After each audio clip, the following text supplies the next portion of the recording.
Ire ńkọ́. Ẹ máa wonder pé kí ni Alase tó lẹ̀ lórí table lẹ́ni. Bẹ́ẹ̀ ni o, mo tún ti dé bí mo ṣe máa ń dé.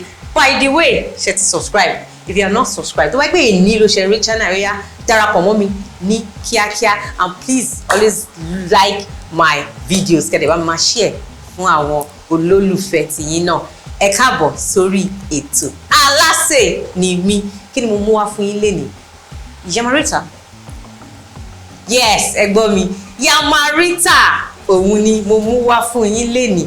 Àwọn èròjà mi kò pọ̀ rárá.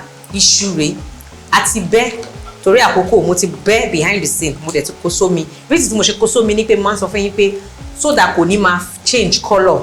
Ẹ sáré bẹ iṣu yín kẹ́ fi sí inú omi, at least with that ó máa retain whiteness ẹ ti rí. So ata rodo lélẹ̀ kékeré arọra chop ẹ̀ ni. Ẹyin lélẹ̀ ẹyin ni. Salt, sugar, bẹ́ẹ̀ ni mo fẹ́ lo sugar lẹ́nu. Mo fẹ́ fi ṣe kíni? Mo fẹ́ fi ṣe Yamarita. Flour lélẹ̀, flour, kò ṣe flour roast o, flour àbí? Mo gbà náà. Tó fi máa ń ṣe cake, all purpose flour, tó fi ń ṣe cake, bread and all, òun lélẹ̀. Then ata gigun, òun wà lélẹ̀. Kò pọ̀ rárá. Kí ni mo fẹ́ ṣe? The first thing to do is a máa kó iṣu yìí, a máa gbé kaná.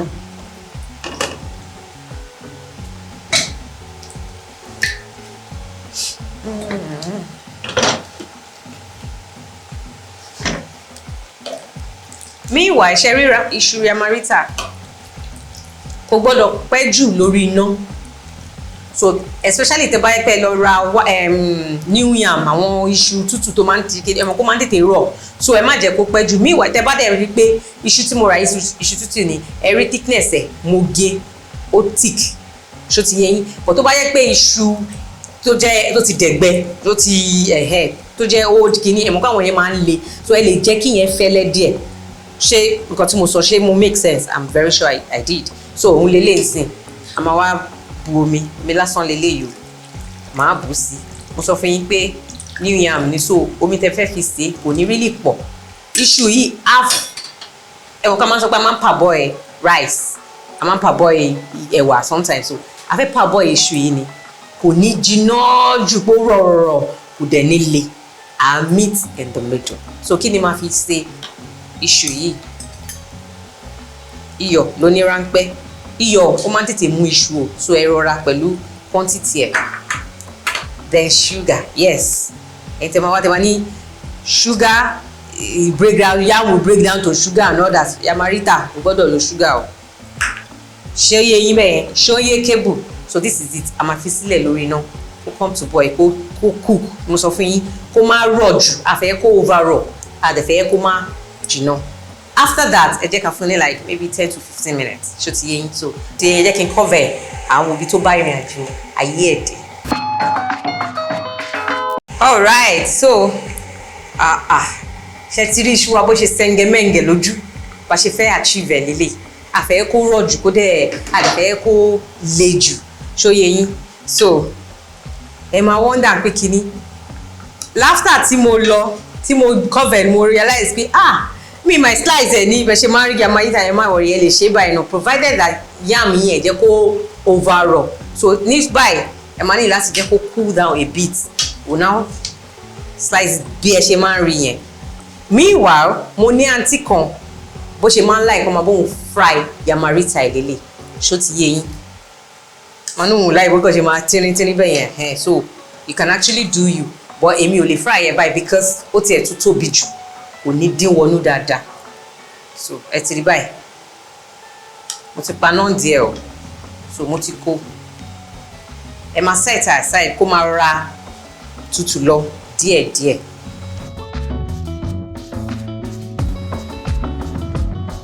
So lélẹ̀.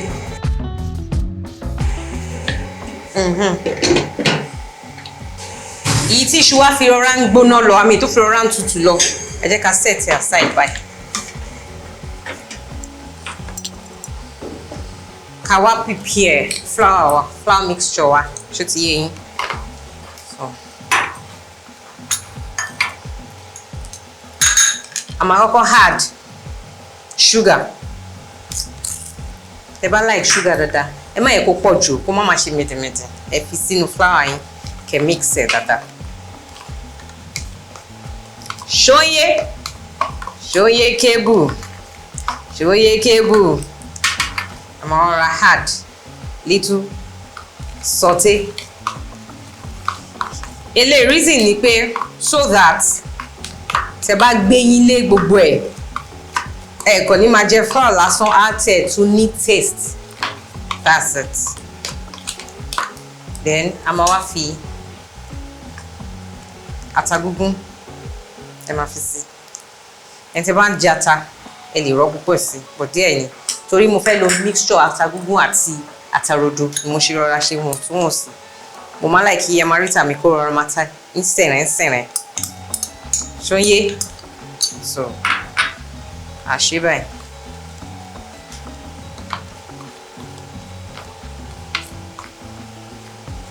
Àti mix ẹ̀ mọ́ flour yẹn ṣó ti yé yín báyìí.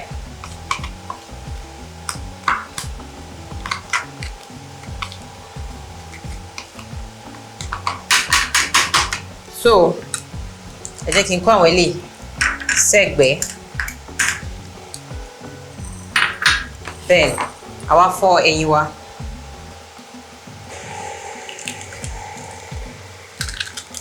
So bí mo yẹn sọ lọ oríṣiríṣi ọ̀nà ló fi ń ṣe Yamarita ìbọ̀ ẹ try láti lo twist yìí. You will see the difference. You will definitely know that the difference is clear. So ẹ jẹ́ sáré clear bíbá inú ìmọ́tótó náà.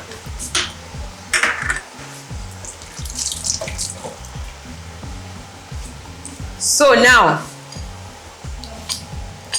a máa wá da òróró a máa dà lẹ́nu.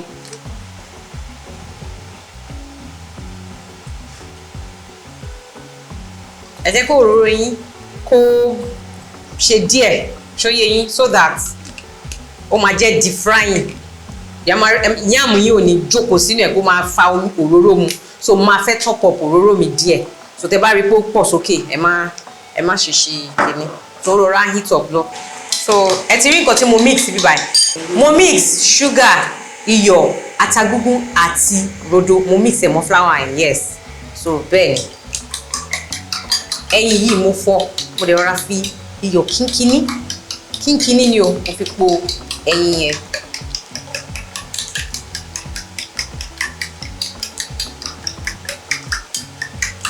Ẹ má jẹ́ kó over gbogbo nǹkan tẹ́ fi díẹ̀ má yẹ kó over já o.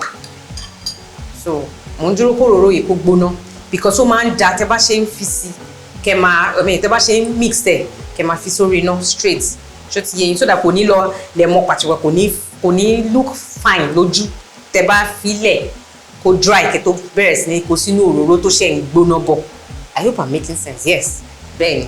So while that one tí òróró wa ṣe ń gbóná lọ tí mo dẹ̀ ti mix ẹyin tí mo ti ṣe flour mix wá sílẹ̀ báyìí ṣe mọ̀ pé mo sọ fún yín lẹ́ẹ̀kan pé àwọn míì máa ń gé ní straight which is true that's the Yamarita look. Meanwhile ẹlòmíì máa ń gé kó flat by but ní jẹ́ kó thick ṣó ti yé yín but torí mi ti gé láti ilẹ̀ ó ti thick so ẹ rọra gé sí nǹkan tẹ́ fẹ́ shape tẹ́ fẹ́ ṣe wípé the same Yamarita look tẹ́ máa ń rí rè ẹ ṣáà ti rè ẹ so but iṣu yẹn ti ṣe kí ni ó ti jiná ṣe ti rí bẹ́ẹ̀ ṣe máa cut ẹ̀ ní kò gbọ́dọ̀ tínrín jù kò dẹ̀ gbọ́dọ̀ sanra jù ṣó ti yé yín so that's it.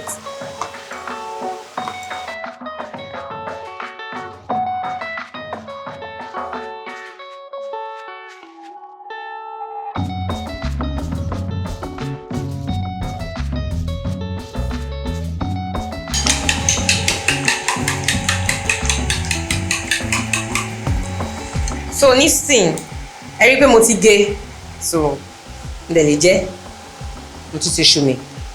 Meanwhile a máa ṣe báyìí ibi bíbáyìí máa wà mẹ́sì bọ̀ ẹni tó bá fẹ́ lo ṣíbí bí mo yẹn ṣe yìí náà you are welcome to do so. Be generous enough with your egg o ẹ má ṣe ṣẹtiri ẹ máa wá mú báyìí ẹ kó tẹ. Tẹ́ bá ti kó tẹ̀ báyìí ẹ kó tẹ̀ dáadáa ẹ gbọ̀n ṣe ti rí ẹ tútù coat ẹ gbọ̀n ṣóyé á jù sínú ti rí bó ṣe ṣe so bá ṣe máa ṣe fún gbogbo ẹ̀ òun nìyẹn so ẹ dẹ̀ máa lò iná o ẹ máa lò iná lábẹ́ iṣu yín o kó má bàa máa jiná akọ ṣóyè yín so ẹ kó tiẹ̀ dáadáa ẹ máa wá gbọ̀n báyìí ẹ ti rí ẹ tún mú mi so that's how I'm going to do to everything ẹ jẹ́ n sáré ṣe once and for all.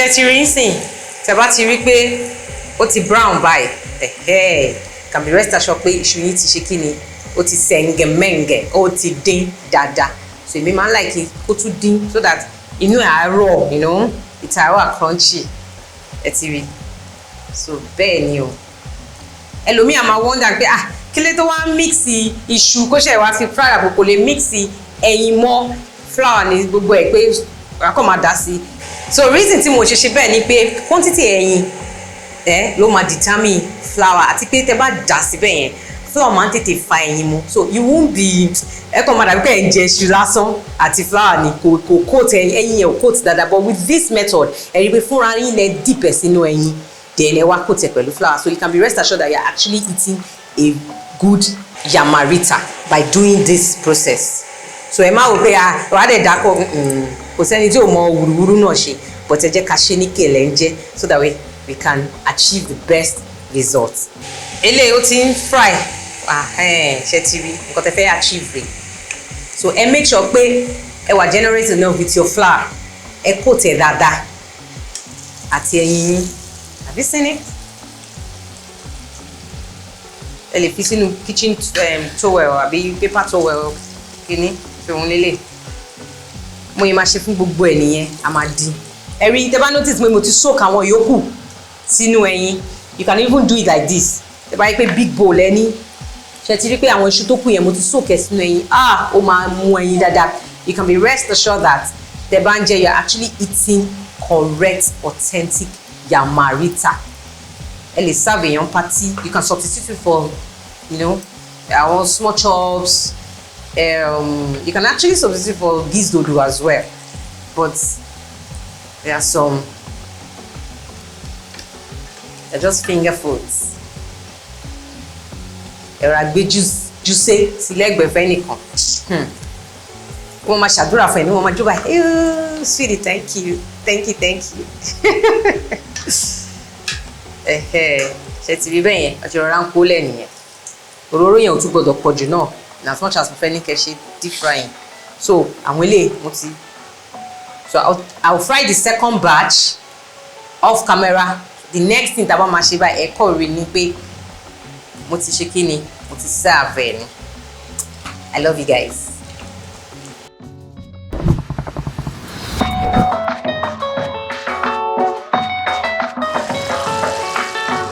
So our yamarita is what? Is ready. Ìkọ̀kan tí mo mọ̀ nípa yamarita yẹn ni pé if you are so dirty don't bother to do it. Sorry for that word, I don't know how to put it. Tí ìmọ́tótó yín ò bá kún ojú òṣùwọ̀n ẹ má ṣe because ẹ ṣáà rọwọ́ mi mo ń dìpẹ̀ sí mo ṣe èèyàn need láti wà very very extra clean especially your hands. Ṣe rí báyìí. Eléyìí I have a particular crew member ó like ẹ kó máa brown by bóun ṣe like tiẹ̀ nìyẹn that was why la ṣe tẹ́ bá notice party kan brown dáadáa so if you fall in that category pé kò brown tó and all that is all well and good but provided pé ẹ coat it rightly pẹ̀lú ẹyin àti flour mix yẹn. Yamarita ẹ jẹ́ kí n ṣe fún iṣẹ́ ti rí ó rọ̀ dáadáa iṣu yẹn ò ṣe kí ni ẹ ti rí mi ò fagbára tẹ̀. mo ń sùpẹ́ lè máa gbọ́ ẹ lè pí ẹ pẹ̀lú ketchup ó ti yé yín kẹ́lẹ̀ gbé jù sẹ́lẹ̀. I'll see you some other time. Ire o.